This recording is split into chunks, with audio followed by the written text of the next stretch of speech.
Try betting on something like a team to win. Go to the DraftKings Sportsbook app, select your team, and place your first bet. It's that simple. The Mavericks are plus 170 underdogs heading into the finals, which is pretty interesting, especially when they have the best player in the series. And if you're new to DraftKings, you got to check this out. New customers bet $5 to get $150 in bonus bets instantly. Download the DraftKings Sportsbook app now and use code Jenkins. That's code Jenkins for new customers to get $150 in bonus bets when you bet just $5. Only on DraftKings. The crown is yours. Welcome to Jenkins and Jones on the Volume Podcast Network. It is Friday, June 14th, and we've just had a great game of basketball, the most exciting game of the finals so far. We're so excited to talk to you about that. We're going to talk about getting gifted used cars. We're going to talk a little Sopranos with Johnny 5 Cents, and we've got a NxWorries album review as well. We are hosted, as always, by Dragonfly Jones, a.k.a. Tyler. Hey, everybody, out the gun. LaJethero Jenkins, a.k.a. John. I'm Guardy B, a.k.a. Mike. Motherfucking Mike coming to you live on this Friday night. Jackie Hoops is off with his other family, so he's not here to face the music on his Celtics, but we are producing spending Christmas with his real family again. Yeah, we get the December 26th visit from Jackie Hoops once more. We may have actually had enough technical difficulties that we get him at the end of the show. We'll see how that goes. But we're being produced by the lovely and talented Josh Rodriguez. How you doing? How you doing? I think we get Jackson in at the end, by the way. He's planning on it, so yeah, should be fun. I feel good. I feel good about it. That's good. He's got some things to answer for. Gentlemen, wait around for Jackie Hoops. We got ourselves a series. You got more basketball. We don't have a series though. I hope we have a series. Let's be clear there. I really do. Of course, I'm actually invested in Dallas winning this, but I don't know. At least they pitched the bitch. Like, you know, you even pitched the bitch. At least they got that off tonight. So good for them. Yeah. I mean, they threw a heavy punch. You know, it was a power punch. You feel me? We'll see if they eat it, if Boston eats it or not. You know, they beat their ass. I think this was the lowest first half points we've ever seen since Missoula took over. You know what I mean? Like, they won't have a game this bad for probably 2 or 3 years. Like this, even for them to have some big stinkers, this was a stinker amongst stinkers. You know what I mean? Like, they can't really even take anything from this game because, like, you know, it was. I was gonna say it was such an outlier. Like, I feel like what really put the tone was it was a masterful adjustment by Jason Kidd having Dante Exum run point, where he was pushing the pace, attacking in the full court, attacking in transition, and if nothing was there, he'd dump it off to Kyrie or Luka and let them work in the half court, right? And there's never been a comeback from 0-3 in the finals, and I do not think that we can say that Dante Exum is going to be the one to debunk all that history. Right? So, it's got to be someone, though. Yeah, right? It's got to be someone. But, you know, that's what playoff basketball is all about, right? You throw it out an adjustment, you know, and then the other team adjusts to your adjustment. I don't think that they're not going to have an answer for the Dante Exum point guard experience next game, right? But the adjustment won them a finals game. That's what the playoffs are all about, right? Masterful adjustment by Jason Kidd there. But I do think Dallas is unfortunately cooked. Like I said, I'm hoping they're not. Because if they pull off the only 0-3 comeback, I'm not even going to do that. Because I can't even let myself think about it. His dick just jumped. His dick just jumped. I'm just here for the content. I'm just here for the content. That would be one of the funniest nights in Twitter history if that shit happens. But unfortunately, it won't. I would hate it for Tatum, but you know, fuck the Celtics anyway. But yeah, man, I just feel like it was just so bad. You really can't take anything from it. I do think the Mavs can take something from how they approach the offensive side, but you know, like Boston, they'll never see this Boston team again. You know what I'm saying? Like. So we'll see, but yeah, I mean, just there's not a bunch you can say about it. Just one team played good and the other one played the worst game they'd played in, you know, in the playoffs since that team's been together. That shit was nasty. And here's the thing, right? Like, they, in all likelihood, might end this postseason being 16-3 all time. which is an all-time great postseason record. But I don't think this is an all-time postseason team. Like they've just looked so goofy in every series, bro. You know, the dominance just hasn't been there series to series, like we've seen with the 2001 Lakers, with the 2017 Warriors. You know, it's just not there. You cannot compare this Celtics team to those Lakers or Warriors teams. You just cannot do it. And this game is exactly why. You got two dudes. One of them, 15 points, 4 of 10 shooting. One of them, 10 points, 3 of 12 shooting. You scored 35 points in the first half of a closeout game to win an NBA championship. And it just looked like, we'll get them back at our place. And I want to be clear, they will get them back at their place. Yeah. I don't think we have a series. I don't think that the Mavs are going to put a scare into the Celtics. I think it's exactly what Tyler said. Come Monday night, we're going to be looking at a team that was 16-3 in the playoffs, that everyone feels like this is as much. I mean, I don't know. You can't discredit championships. It's a championship. Mm-hmm. But the story of next year will be this Celtics team feeling disrespected, that they were an all-time great statistical team that no one is considering to be one of the great teams. And we'll see, bro. I mean, they return everybody. It's going to be the same fucking team next year.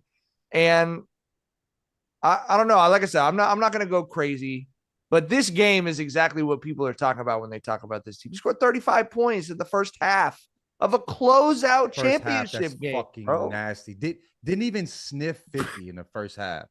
They scored 14 points in the second quarter. Yeah, that is 2002 Eastern Conference playoff basketball, right there, bro. Like, right. And that's even bad for them. That's even bad for them, bro. Like that's crazy.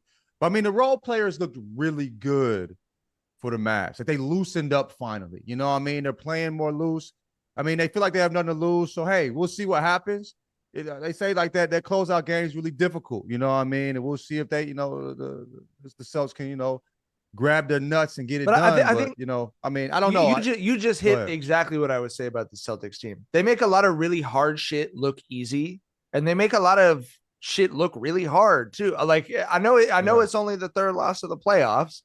But again, like you look at the teams that they've gone up against, you look at the leads that they've blown and then managed to not completely blow. And it's just a weird, like, you know, you look back on that 2001 Lakers team, the 2017 Warriors team, maybe distance glosses over things. I don't remember them giving up a 30-2 run.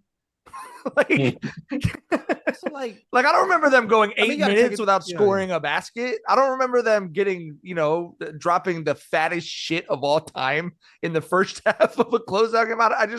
It's not what you remember from those great teams. So that I don't know, but we have people in our mentions. Who's comparing them?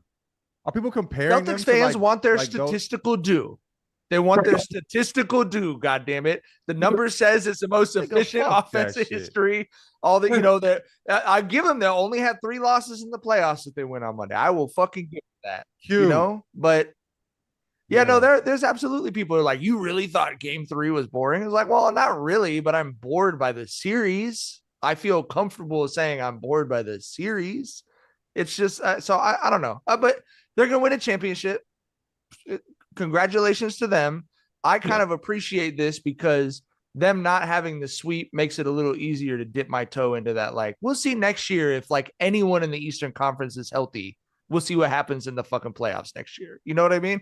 Yeah. So you know, we're a podcast that gets a little crazy sometimes. What does the path look like for Dallas to actually win this?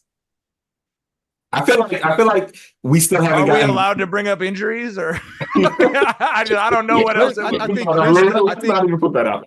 Okay. Kristaps has to stay on the bench. Yeah. And I feel like that's fair game because that's a guy who's not all the way healthy and is kind of, you know, trying to work his way through that. I think that we haven't seen the holy shit, this dude is the best one of the best basketball players I've ever seen in my life at 25 years old game from Luka yet this series. I think that might still be in the chamber. I think there might be like a 40-point triple-double perhaps, maybe in the tank there. He'd have to do it in Boston, you know, perhaps. You have to do it in Boston. We need Drew Holiday. We need Brian Windhorst to drop another fucking diss track on Luka is what we need. We need people to continue to call Luka a fat bitch. Did you see what the fucking? Did you see the shit that got tweeted out the I don't even know who had the report, but it was like reports say that Mavs players have asked Luka to stop complaining so much, be in better shape, and shoot better, and defend. It's like they're saying, so you're telling me his teammates said, telling the franchise that to his fucking face. Are you kidding me? No. Fan fiction. Dante Exum said, your fat ass needs to work a little harder. Dante Exum, old hippie ass, ran in there. Big hip ass ran over there and said that shit to his face. Yeah, Dante right. Exum is one step away from playing basketball with kangaroos back in his home country of Australia. You think that motherfucker is gonna tell that's the same best player in the world? You need to get your shit together. I'm not buying that one bit. Hell no. Someone on Twitter Jason Kidd might have told him that. Jason Kidd is because he's fucking gone publicly with how He's insane. He's gone publicly with how Luka needs to sign up. And this isn't some new shit. Like last year, he said, me and Dirk had a conversation with Luka. He said, and we told Luka, you need to step your defense up if you want to be an all-time great Mav, like this guy right here, right? Like Jason Kidd invited us into that private conversation, and he had that same conversation after Game 3 when Luka, blew it on just shitty defense where he had 4 fouls in 8 minutes and then fouled out on that bullshit. So Jason Kidd is for sure a guy who will hold you guys accountable, and I don't feel like he's throwing Luka under the bus here. I really don't. I feel like there's a fine line to walk where you hold your players accountable without throwing them under the bus, and I think Jason Kidd walks that tightrope. But yeah, I do not see fucking like I said, Dante Exum telling Luka to get his shit together. Hell no. Well, let's be clear about Jason Kidd, because I think this is the credibility that he walks into an NBA locker room with, right? He came out and said after the last game, he's got a bullseye in the middle of his chest. He has to play better defense.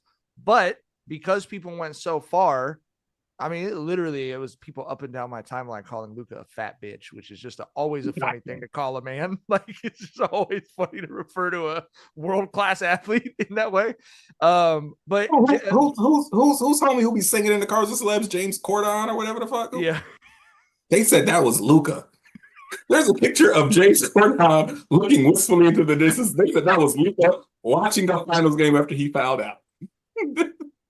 They were like, look ass up though, man. But what I was gonna say about Jason Kidd was, even after that, Jason Kidd, in his media availability today before the game, spoke up about Luka, said he felt like the media criticism had gone too far and felt personal. And Luka in the post-game interview said that speaks a lot about him. He always has his players back.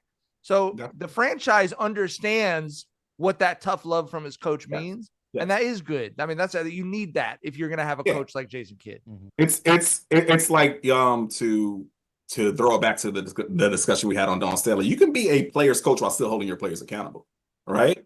And it seems like Jason Kidd is that guy. Like, one of my favorite Jason Kidd coaching stories is Giannis said he had a shitty day at practice when Jason Kidd was getting on his ass, lighting into him. And Giannis went home and was like, "Oh, this motherfucker. Oh, Jason Kidd." And he said he was a that he saw this coach was. He's like, "Oh, shit, I need to listen to this guy." You know what I mean? So, yeah. Jason Kidd, like I said, a masterful adjustment with Exum running the point. Like I said, playoff basketball is all about adjustments, and he pulled off an adjustment that I think won the finals game. So, I'm interested to see what happens in Game 5, but I'm gonna be honest with you, my hopes aren't high. I think the Celtics close it out at home. 3-0 is too deep of a hole to dig out of. You know what I'm saying? Like, they were already walking a tightrope. You know what I mean? So I can't get myself into any, don't let them win one. Like, don't let them go be playing Game 6 in Dallas. Like, I just can't, and I think it's because of what we saw. And again, to give the Celtics credit, we saw them comfortably win their game where they could not hit a 3 to save their lives. We just have seen how big the margin of error is. And there's just no way it shrinks. If you look at the big comebacks that have happened, there's always some crazy shit go. So that's why I said, like, the only way to answer Tyler's question, how do they come back? It really would be like an injury or something you wouldn't want to think about as like a projectable thing. Something you wouldn't 100% would not want to happen. I say that as much as I hated the Warriors when KD went down, I'm like, I literally said anyway, but this way. Anyway, and I hate the Celtics, and I feel the same way. And that's where it's like, I don't even have any hope in my chest, because the only way they could lose is if something horrible happened. I don't want that to happen. So yeah, it's right. I don't know. You think it's Monday, or you think they get to Game 6? I think it's Monday. I'm going to lean into into the thought exercise about what would need to go right for Dallas to win here. I think, like I said, I think we need the nuclear Luka game. I think we need a game where Kyrie and Luka both go crazy. And I think, we need the whole tough it out, grind it out, beat the Celtics by 4 or 5, which is a lot of shit to ask to go right. But no, I do think on that the road. Yeah. Where Kyrie couldn't hit a fucking shot because they, you know what I'm saying, obviously were in his head. You know what I mean? Maybe he went home, got comfortable, and he comes back. But I mean, the record he has against Boston in Boston, he's what, 0 for 9? Yeah, someone told me that he is not beat. I didn't realize that he hasn't beaten Boston. This is the first game they've won against Boston since he's left Boston, which is crazy. Yeah. So like, yeah, and he's stunk in the games they played too. So maybe he got comfortable. He looked much better at home. So yeah, and we'll see. Like I said, I want Kyrie to play well, even though I want Jayson Tatum. Yeah, and keeping it on the analytics side of things, the analytics say that Luka is the best player in NBA history after a postseason loss, right? Like there's been no one better than that guy. Unfortunately, you can't lose another one here, buddy. There is no tomorrow after that. so yeah, I don't know. It's a very steep hill to climb, and I lied to myself about the Lakers possibly pulling it off this very postseason. I don't think I'm gonna do it again here. But I've been running stuff all postseason. So me being out on the Mavs, if you're a Mavs fan, that's good news this year. Yeah, that's true. Yeah, I mean that's true of all of us at this point. Okay, anything else from the game? I got a couple other topics to get to, but I don't want to leave any stone unturned for what may be the next to last basketball game of the season. I hit up the chat. I asked them what percentage chance do they think the Mavs have to come back from 0-3. It was a poll coming at 41% was 1 to 25% chance. 36% was 0% chance. 26 to 49% chance, 15%, and 8% of the poll said that they have a 50+% chance of coming back. So those are my kind of lunatics. Those are my that 8%. Those are real. I bet that 8% is all the funniest people in the chat too. It might be Diego. Diego said they have 3 losses against Make-A-Wish teams this postseason. So.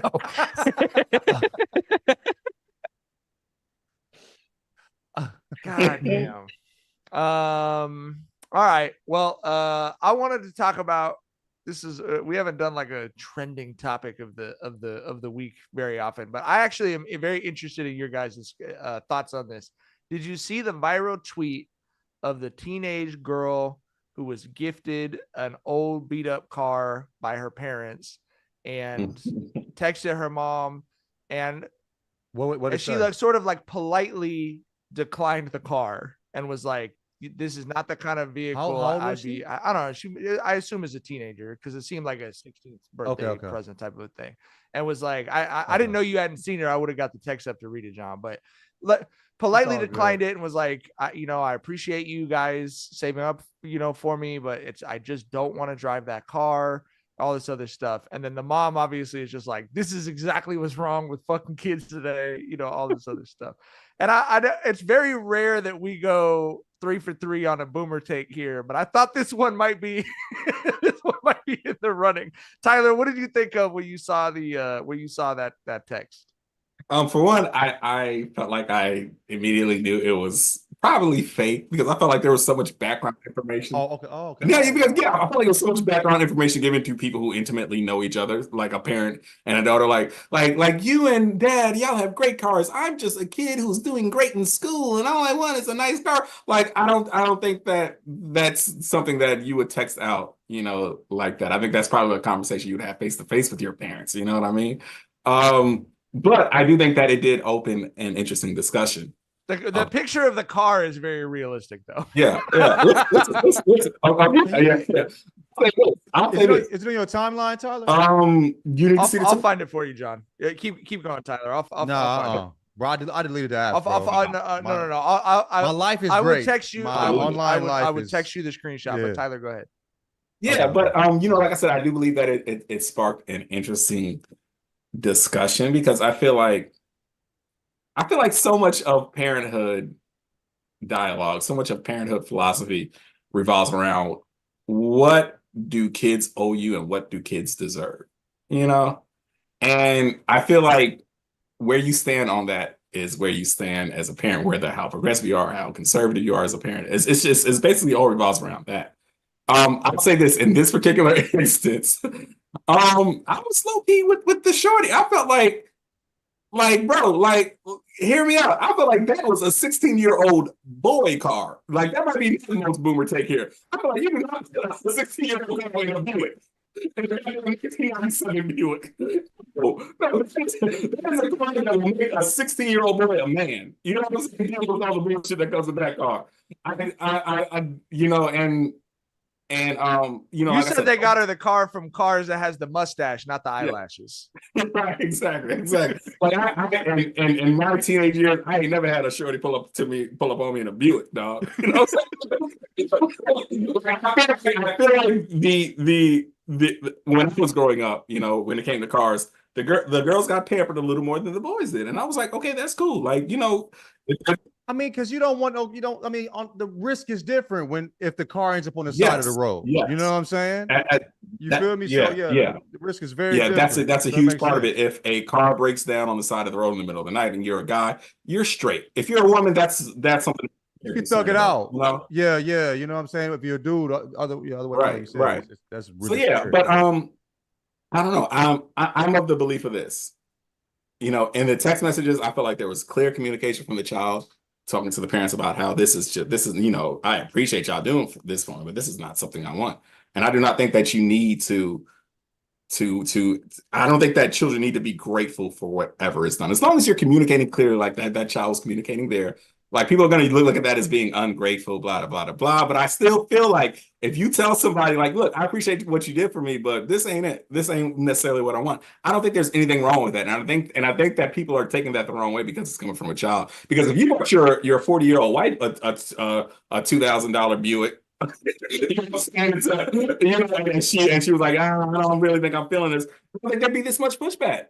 You know what I'm saying? No, but it's a difference. But it's a different someone. I think there are gifts that are such a big purchase. You don't do the whole surprise shit. You find out what that person wants in that moment, and you get them what they want, and with a big purchase like a car. You know what I mean? So that's where I'm at. And I will say this though, like, we grew up in a different era where a car was a car was a car when we were in high school. Right? Like, my first fucking car I got at 20 years old, and that motherfucker was a goddamn 92 Hyundai Excel with like 180 miles on the hatchback. You know what I'm saying? And I was happy to have that motherfucker. When I was growing up, it didn't even matter what kind of car you was driving. As long as you had some knock in that motherfucker, as long as you had 212s, 215s in the back, we was Gucci, bro. That's all we gave a fuck if about. It had 3.5 tires, bro. You could have rolled up with Flintstone feet pushing that motherfucker, but if it had beat, you was Gucci. Exactly. But and that's another thing. I think we have to understand that the parents buying that car for their child probably moving in the ways of how they were grateful to have anything when they were 15, 16 years old. You know what I mean? But shit has changed so much with cars in the last 20, 25 years. Like, they're unaffordable as fuck is one thing that's changed. That's a huge thing. But you put a 16-year-old girl in a fucking 1998 Buick, bro. Like, look at the interior on that motherfucker. That shit don't got shit but a radio and an air conditioner. Like, that's it. GPS on the motherfucker. That motherfucker might still have a tape player in that motherfucker, man. She's gonna have to go to Best Buy and buy a CD player. You know what I'm saying? Do they even sell them anymore there? Like, do you have to order that on Amazon? That's crazy. Yeah. So yeah, you know, like I said, I was low key on the kid's side because, like I said, shit has changed from our generation. I feel like the kid communicated clearly. I feel like I said, I feel like you just can't surprise a motherfucker with a purchase of a car. I feel like you have to know exactly what they want if you're gonna make that a surprise. So I was low key with the kid here, man. All right, I'm gonna be honest, man. Like, when I had a 96 Ford Taurus. That motherfucker looked like a frisbee, nigga. Like a UFO. I had a 92 Honda Accord. Bro, that shit was. But bro, what trip? My dad got me the whip, and I told him, like, yo, I want a Honda. I'm thinking, nigga, you ain't never did shit before. At least you can give me I don't want nothing new. He got me that Ford Taurus. I was like, fuck this car. You know what I'm saying? I still drove the shit out of it. Right. Get it me? You know what I'm saying? But I was like, fuck it. You know what I'm saying? So I can see not wanting it. I would have never told him, like, you know, I said never in your motherfucking life. I didn't say it to him. I wasn't gonna be, yeah, and I didn't even give a fuck about him for real like that at the time. You know, I love him now, but at the time I was like, nigga, all right, bro. Like, anyway, but I feel like this though, and that's what I realized. This why I haven't driven a Ford since. You know what I mean? Like, taking on a car, particularly like this Buick, the Super Old. That's a lot of responsibility comes with that. The gas mileage is gonna be crazy. It's gonna be fucking up. You know what I'm saying? Like the catalytic converter, all types of shit gonna be giving you problems. That's a lot of responsibility. I can understand her not wanting what comes with that car. You know what I mean? And also, she said she was grateful for their sacrifice, and I appreciate you doing this. I just don't want it. And I'm not mad at that. I can't imagine me. I would be hurt if I did that for Somi and she didn't want it. But I hope I would at least respect it. You know what I mean? Because like I said, a lot of shit comes with old ass cars. And she doesn't want to take that responsibility just to drive it to work and school. You feel me? In the games and shit. I get it. You know what I'm saying? There's Uber out here now. We didn't have that back then. We didn't even have taxis where I was living at in the fucking country. You know what I mean? Like I needed the car to get around. You don't necessarily need that shit. You know what I'm saying? Like unless you if you have a homie with a car, we would do that. But yeah, you don't necessarily need that. So bro, I get why she was like, yo, I prefer to pay Uber to get around where I need to get around than to be trying to, be worried if I'm gonna make it to the location because I have a car that's fucking older than me. You know what I'm saying? I definitely understand that. She has a hell of a case, man. And I don't think like because she didn't say, yo, why ain't you give me something I gave a fuck about? She was like, I strongly disagree with that. Fucking with it. I basically what Tyler said. No, okay. So look, I sent you the text, but okay. So here's my take on it. I have no issue with her not wanting the car. I have no issue with clearly communicating that to the parents. I'm with Tyler 100%. I want my kids to communicate clearly. Nice car. Okay. That's not but the text message, the first text message when your mom saved it, and look, I come from my family. It was a huge fucking deal. My parents and my grandparents, everyone got together to get me, a car that was like the same age as my little brother. To respond to your mom with, the mom says, did you not like the car? Why did you go back in the house? And her response was, no, I don't even know what that is. You and dad drive nice cars. I was expecting a nice car as well. My mom never once hit me. She would have put me fucking 50 feet under the surface of the earth if I said some shit like that to my grandma after she got me a car, bro. So, like, I agree with you. If her last text message about, like, I'm not trying to be ungrateful. I am entitled to feel the way I feel. I'm with her on that 100%. But to me, and we've strongly emphasized this to the kids, if someone does something for you, you start from a position of gratitude, not from a position of disrespect. And I felt like that first text of you and dad have nice cars. I expected nice cars is a like. I read that and had a physical reaction to that text message. I think that's a minor infraction, though. I think it's for me, honestly, if I bought like somebody saying she don't like the car, that would hurt. Like, damn, if I really cared, right? But for her saying, if she was to come at me and say, you and dad drive nice cars, I was expecting a nice car. I'm like, you got nice car money? I'm going back. That's the nigga. The fuck? Get a job, nigga. Hardee's is hiring. I worked at Hardee's, nigga. You feel me? Like, I'm a clown the fuck out of her. So I'm not going to be mad at that. You know what I'm saying? I'm going to hit by Tony Soprano, nigga. You know what I'm saying?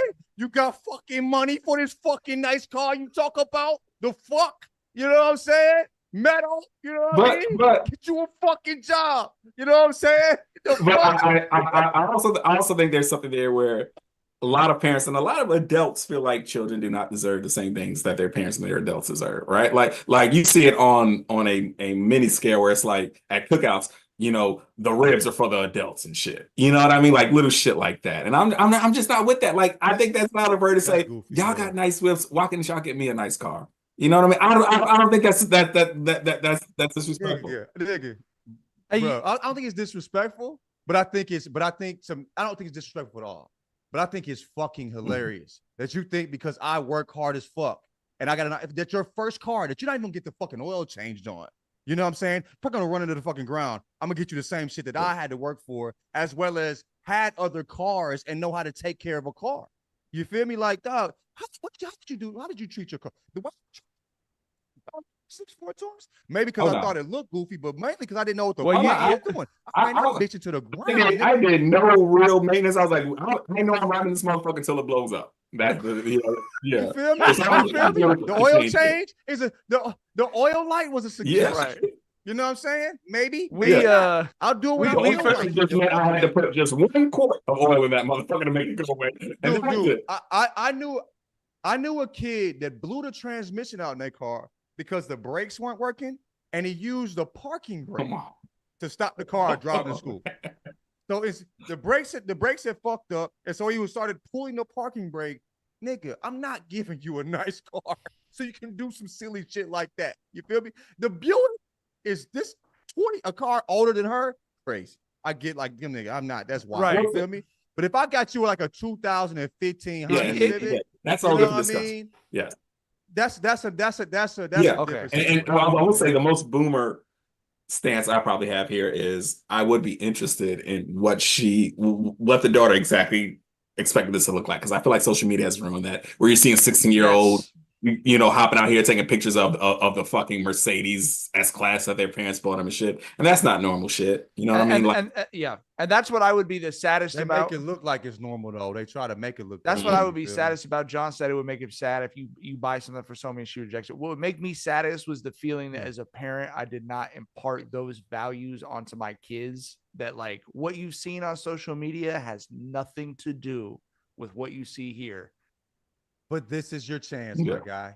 Let's sit down and have a conversation. What the fuck did you think was going to happen? Let's talk about how much it costs. Let's talk about, I'll go full boomer. Let's talk about what the interest rates look like right now. Let's talk about you're 16. Do you really want me taking out a car loan that's going to be on your or my name until you're 24 years old? Or do you really want to pay premium gas prices? Right. Let's break that down. Do you want to get the oil change? It's $250 fucking for the BMW. Do you want to do that? Or do you want to go to Walmart, get the $49.99 motherfucker? You know what I'm saying? What can you afford with that motherfucking Hardee's paycheck you're getting? You know what I'm saying? Like, here's what the insurance is on a new car and the registration on a new car. Hey, good luck. Good luck. You want me to get you something that you can't even drive because you can't afford to put gas in it? Yeah. You know what I'm saying? Like, look, but there's a middle ground. I do think the parents. Tyler's right. The parents was tweaking with 26 years old. This a big body, you know what I'm saying? She gonna be throwing this motherfucker. It would have been like if we got a car from 1976, like you know what I mean, to go. Power steering ain't even in the motherfucker. As a country nigga, we saw a lot of them. Yeah, that would be like, thank you. You Yeah. know what I mean? But I would be like, thank you, and like see what I can That's flip. a boy situation. Yeah, Give me the 71 Chevelle with no fucking paint on that motherfucker. It just got primer. Oh, I'm gonna ride that motherfucker. We gonna figure it out, and I'm gonna work to But I mean, like that's a boy situation. Yeah, you know what I mean? They could at least got the box Chevy. You know what I'm saying? You know what I mean? Get her, you know what I'm saying? Get her something like that. They got her a Buick, nigga. They got her a Buick from another century. They got her a Whopper with wheels on it. Nigga, like, what the fuck? You know what I mean? Like, do kids? I honestly, like, where do you go to get Buicks? I haven't seen a Buick dealership. Oh, it's beater dealerships over mean? here by Poly. Like, you could walk in with $500 and walk out with a Buick with that Buick, like right now, without telling them your name. And also, it speaks. We paid cash. Right. How about my first car for fucking $1,000, nigga? I drove that motherfucker for 3 years. You threw a stack and wanted her to come out there and be like, oh, you got me something with wheels. Well, Tonka trucks got wheels on them. You know what I'm saying? Like, what the fuck? Bro, I think the thing was y'all have nice cars. I think that was funny. And I think that was ridiculous, but I don't think it was disrespectful. I think her parents, like, this is why kids, no, why the fuck would you want a car older than her?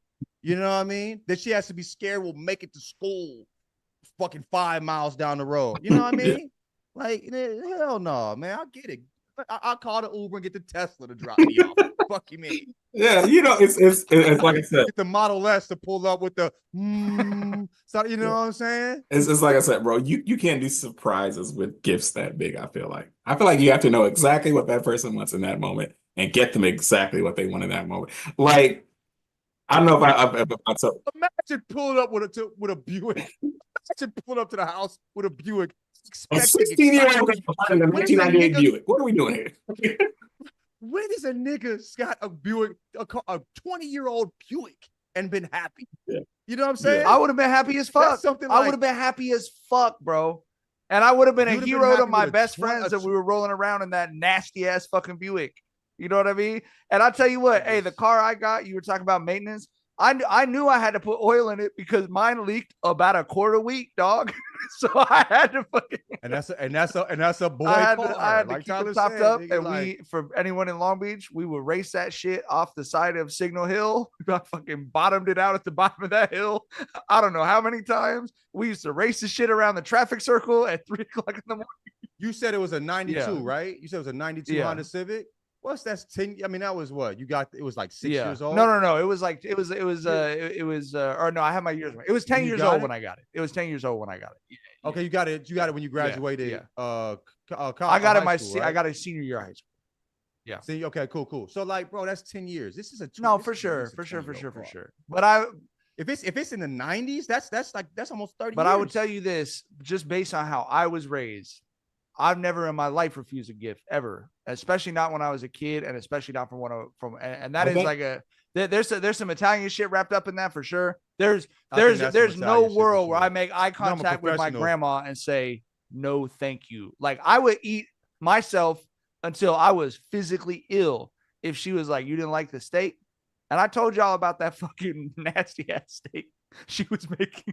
And we were in there chewing on that shit, bro. You know, if it wasn't Italian food, but that's my grandma. And that's so I don't know. Yeah. That's my take. And the first couple of texts it made my eyeball itch. That's all. I like I said, I for sure think that there's some gender divides here too. Because if a boy, you're right about that. Yeah. If a dude said this, I'd be like, man up, nigga. Thug it out. Get in the motherfucking Buick and make moves.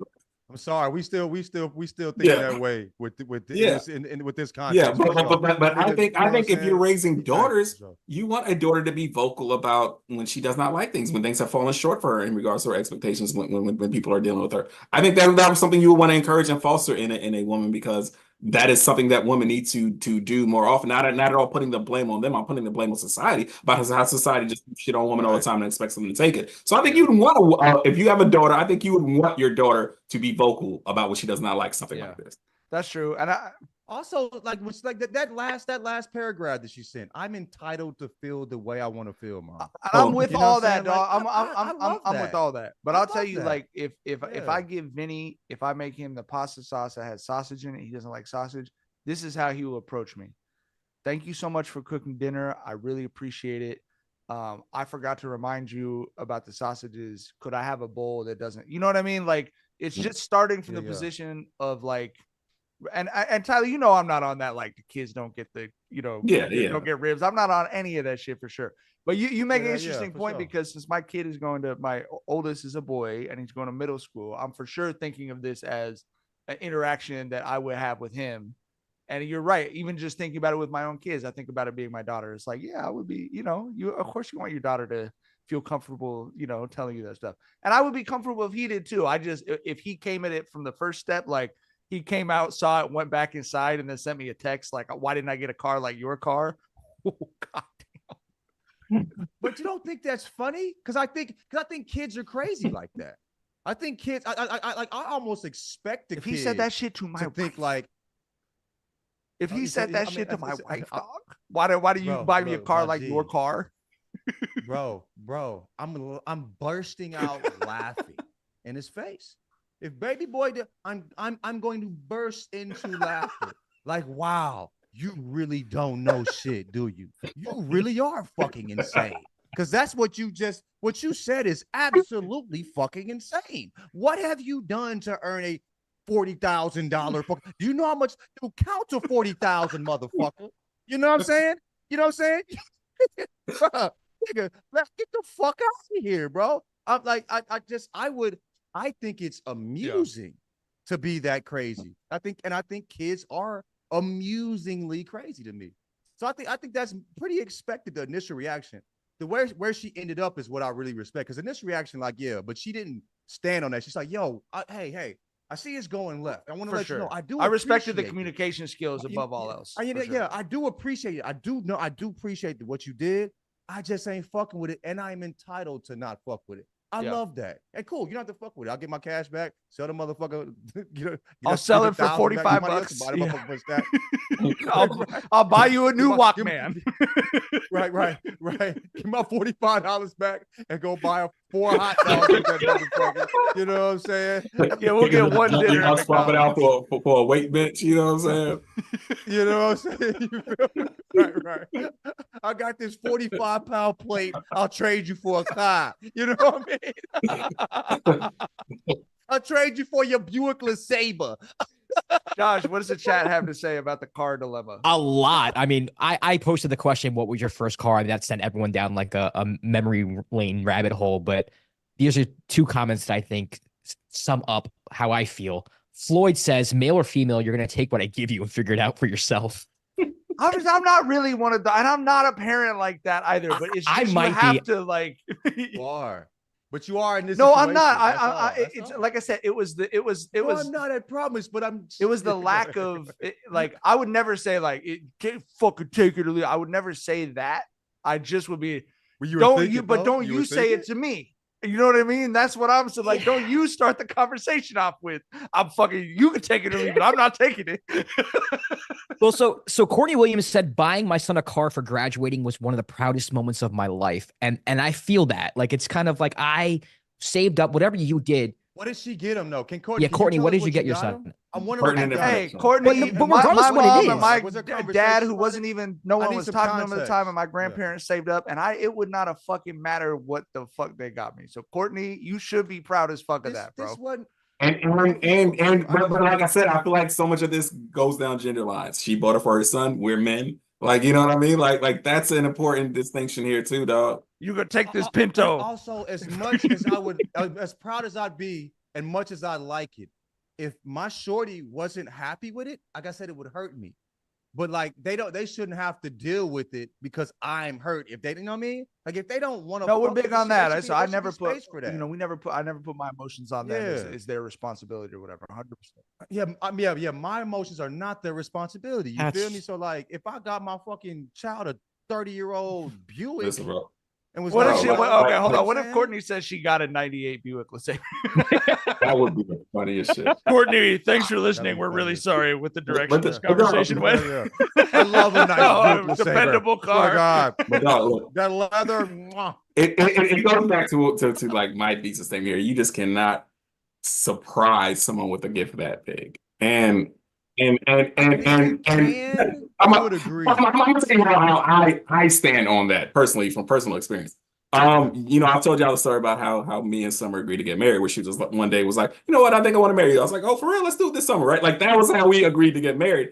And then she was like, you know, I still want you to propose to me though. And that was like a joke between us. And so, you know, I did like a little proposal to her where I drew a diamond on a Band-Aid and put it on her finger. And we had a good little laugh about that. And because I was not gonna fuck that up and get her a ring she didn't want it. We did this. You know We what I'm did the saying? same thing. Right. Propose with the empty- Yeah, after that, we went ring shopping and she got the exact ring she wanted and I paid for it. Right? Like I said, I think there's some gifts that are too big to play the whole guessing game with. I think you need clear communication on search. I think the context in that is a little different though. You know what I mean? I think the first car is not, the ring is like, that's a big deal. You can't play with that shit. You know what I'm saying? I think the first car, this is a tester. You know what I mean? You ain't doing that shit with the ring. So I get exactly what you're saying. If they're both I am with Tyler on that though. I think the context is a little different. I said am with what? Tyler on that though. Every Christmas, like in your relationship, every Christmas they start airing those like, oh, you surprise someone with a car. And Shara and I always look at each other and laugh. Like, don't you ever in your fucking life come home with a $40,000 loan on a car I might or might not like. This is your wife. Right. For sure. No, I'm with you. This is your wife. There's a difference. You know what I mean? I'm saying like this is like a child. So I mean, Courtney, what kind of car was it from Courtney? So it was a 2019 Toyota Camry. He drove an old 2006 Pontiac Vibe before that. That's a great car. Fucking Shout out to Courtney. Shout out to Courtney. Dude, I bet old girl would have been so happy with that. You know Maybe. what I mean? That's I don't know. See, I don't know. Is that a nice car? Like mom and dad have? Yeah, so I'm gonna tell you a story. I had a girlfriend in college. I don't know. I had a girlfriend in college.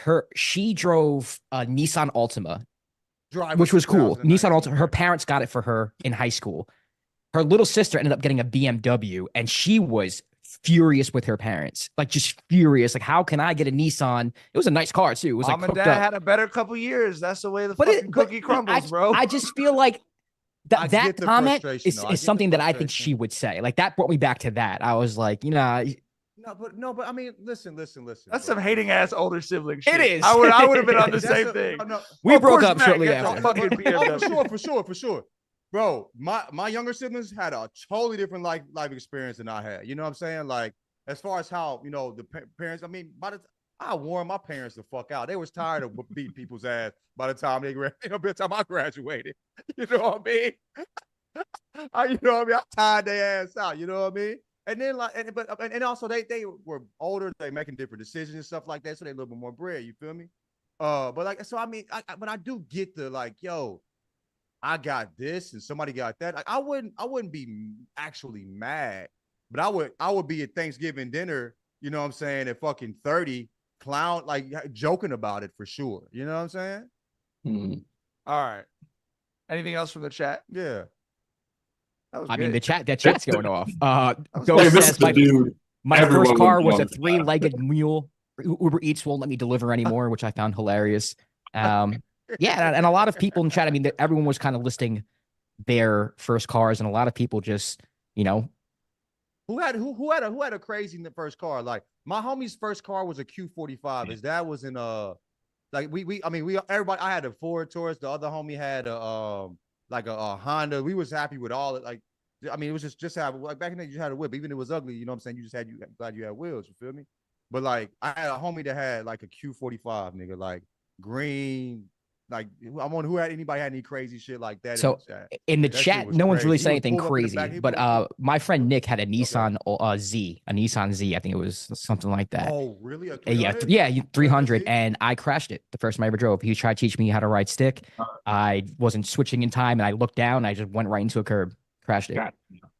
Oh, you ain't fucking shit up all the way. No, really. I mean, it went up on the curb, and the bumper got scratched and everything, but it wasn't crazy. Your life was over. Yeah, it did. Especially it was the first time I drove. Yeah, down at the elementary school, I messed up. Yeah. All right. Did everybody learn how to drive in like a? I learned like in the Long Beach State parking lot. Yeah. Like everybody learned in school parking lots. Where'd you learn how to drive, Tyler? Parking lots and shit. Yeah. I remember the chick I was dating at the time. She what was it? It was a Chevy Cavalier.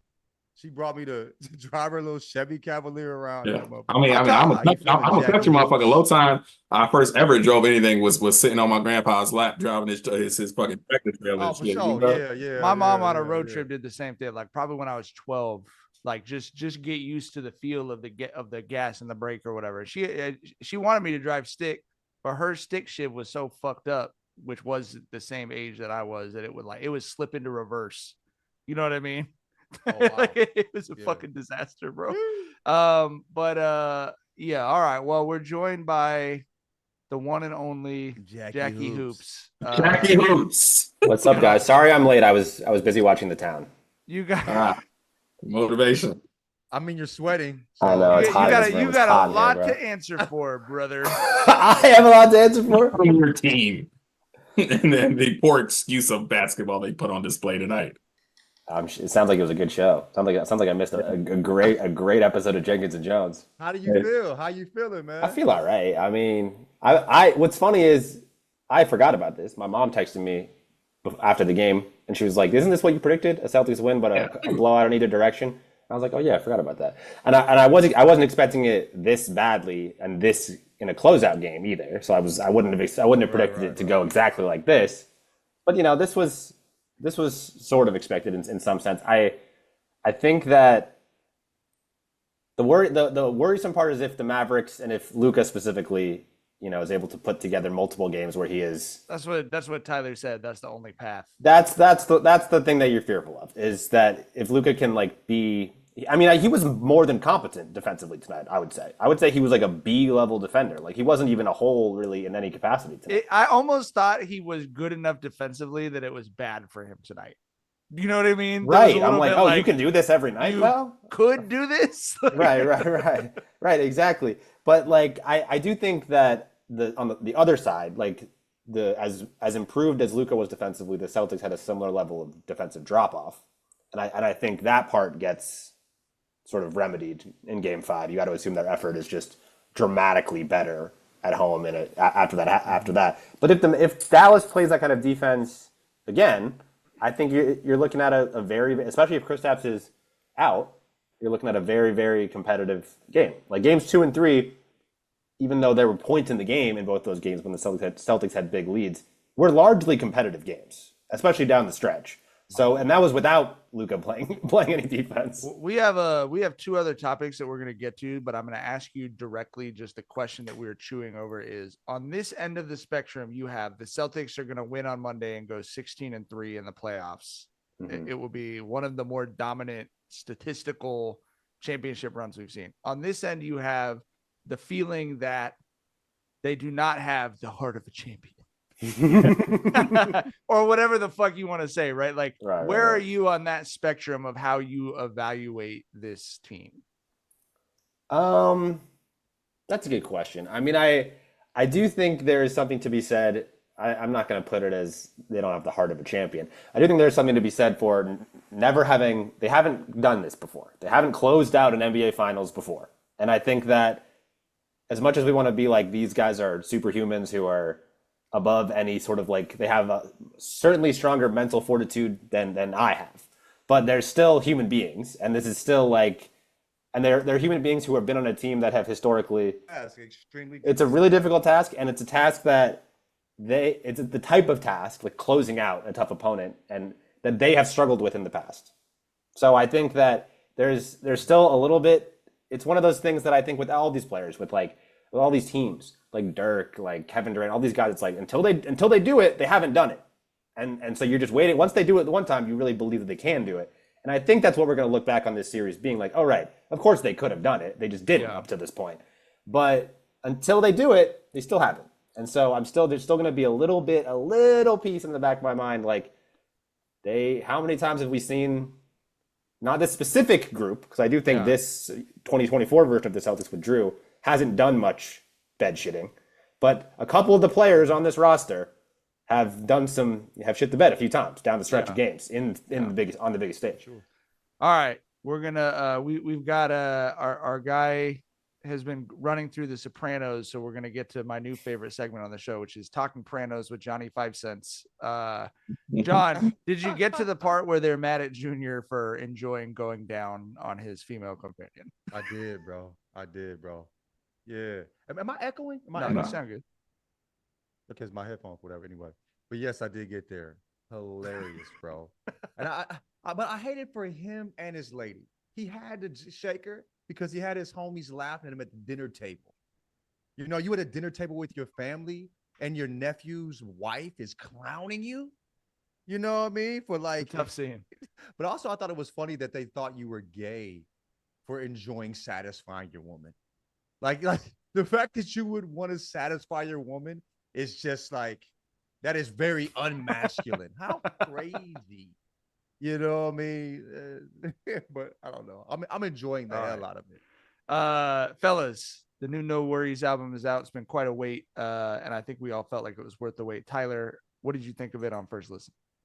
I love it. I feel like it's a complete like left turn from the previous sound that we got with NxWorries with Yes Lord. I feel like Yes Lord was kind of an homage to like 70s type funk, right? Like it felt like the soundtrack to like blaxploitation flick in like the best way, right? And this, Sure. I feel like it feels like tuning into like a YouTube chill vibes type channel. You know what I mean? Like I feel like that was Chill vibes to study right? to. Yeah. You know, Yeah, I feel like that's the direction that they went with this, and I love it. I love Anderson Paak. Fucking Knowledge is one of my favorite producers, and yeah, it's incredible. It's a really good album, but you know, like we've discussed before, we're huge fans of Yes Lord. You know, by NxWorries when that shit dropped, what 2016, 2017. Yeah, that's one, like when we're talking like R&B albums of the 2010s, it's Yes Lord, it's Control, it's Chasing Summers, it's Blonde. Like those are the ones for me, dog. You know what I mean? Like Yes Lord is on that short list.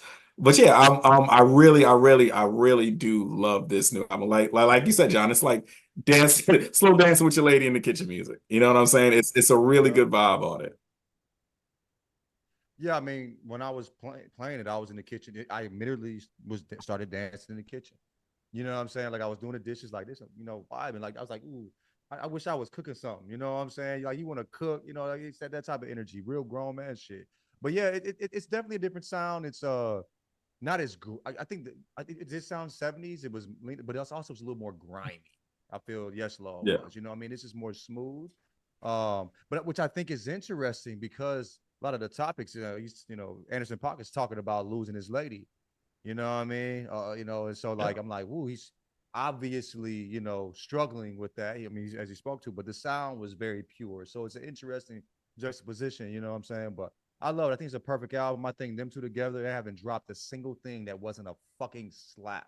Yeah. You feel me? Like they've only done classic songs, let alone, I mean, yes, classic albums, but every song to me is perfect. I wouldn't change anything about it. So I was super excited, worth every moment, all 8 years we waited on this to drop. But bro, yeah. I hope they make music together forever. Yes. You know what I mean? Like you said, Knowledge is one of my favorite producers too. We would talk about what he would do with the remixing the Meek Mill shit. And like it made me like I didn't even listen to Meek like that. I don't even listen to Meek Mill like that. And I would listen to those albums because his sounds I was like, damn, like I realized, wait, Meek can really rap. You know what I mean? He lowered the shit a few octaves or whatever and put like some chill sounds to balance out. But anyway, regardless, I love both of them. They both do classic shit, seeing them together, but we lucky to have this out. Thank God, bro. Yeah. Yes, Lord. You know what I mean? It may make you say that when you hear them. Yeah, I feel like this album is subject wise, like the way they approach it, it feels like a continuation of Yes Lord, because Yes Lord, it was like the prevalent theme was, hey, I know I'll be fucking up, but thank you for sticking with me, for giving me another chance. You know what I'm saying? I'm trying to make this shit right to you. You know, like my favorite lines of Yes Lord is when he said, fuck every single thing I said last night. Yeah, wrong. God damn, bitch, you're playing my song. Every single thing I said last night. Like, bro, how much were you on in that argument y'all had? You know? Every single word I said in this damn song. Yeah, and on this one, he's like, she gone, bro, and I don't know if she coming back, right? Like that's the thing when I the song. Even my mama called me a fool. You know what I'm saying? Like he says, so crazy. I definitely think that it's kind of a logical, you know, progression from where they were at. And yes, Lord, and it's interesting. It feels like if you notice that progression, and you feel like, bro, this dude is writing from his heart, writing from life experiences, perhaps, you know. For sure. Like you could tell he was feeling himself in Yes Lord. And now in this joint, you could feel like, damn, he's kind of shook. Yeah. You know what I mean? I'm in the club alone. Damn, I got to get back in these streets. Yeah. Damn, I really fucked this up and I can't go back. I'm looking at Instagram and I'm seeing, you know, she found like, you know how when we with a chick, she ain't never gonna find a nigga like me. You know what I mean? Yes. I'm that, you know, you feel me? We be on some bullshit. You think I'll be like, good luck, nigga. You feel me? And they be finding me. You know what I mean? They be finding. It does not take much. And they be and they be happy as hell. And they be taking their little photos like you never existed, nigga. And now he's sitting there looking at it, bro. You feel me? Yeah. And he got 2 kids, all that shit. Anyway, but man, anyway, yeah, you can see that he was feeling himself in Yes Lord. And in this joint, it's like, oh shit, you know, I'm in totally new territory. The actions that I was singing about in Yes Lord got me to this motherfucker. You know what I mean? So play it smooth, man. Don't be Tom Brady and don't be Anderson Paak, man. Yeah. Hold on to your family, baby. You can be stupid, but don't be a fucking loser. Exactly. like we were talking earlier, you can be stupid, but don't be a fuck up. Don't be a fuck up. We were being talking on the phone. You know what I'm saying? I might be stupid, but I'm not a fuck up. It's a difference. There's a big difference. For sure. All right, y'all. That's all the time we got. We will be back Sunday night, 7 p.m. Pacific, 10 p.m. Eastern, right after the premiere of House of the Dragon Season 2. Very excited for that episode. Yeah. Tune in. We're also going to introduce a new feature. This was, I think, Josh's idea from the chat, but actually, I think it was the chat's idea that Josh brought up. But we're going to do our first ever community chat Dookie Butt of the Week. So we'll all do our Dookie Butts of the Week as usual. But the chat, y'all can come up with your own. Vote situation? Yeah. I'm going to let Josh figure it out. Josh has been crushing it. You know? Okay. Maybe y'all are all pitching ideas and Josh picks the best one, or maybe Josh picks the 4 and then you know, y'all vote on it, whatever it is. But the chat will have its own Dookie Butt of the Week on Sunday night. Let's go. Come join us in the Dookie. Come join love us in the Dookie. Mire yourself That in is the Dookie funny. pit. All right. That is funny. All right, y'all. We'll see y'all Sunday night. Bye. Bye.